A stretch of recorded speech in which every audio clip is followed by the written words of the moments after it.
Hello বন্ধুরা, দেখো আমি আজকে নিয়ে চলে এসেছি।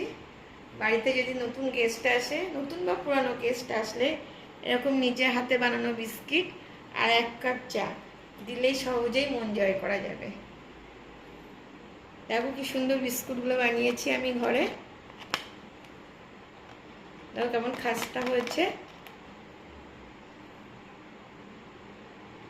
তোমাদের কেমন লাগছে প্লিজ কমেন্ট করে জানাবে।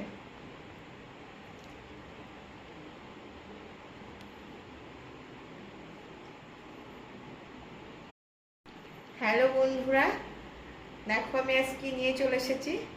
বাড়িতে যদি নতুন গেস্ট আসে, নতুন বা পুরানো গেস্ট আসলে এরকম নিজের হাতে বানানো বিস্কিট আর 1 কাপ চা দিলেই সহজেই মন জয় করা যাবে। দেখো কি সুন্দর বিস্কুটগুলো বানিয়েছি আমি ঘরে।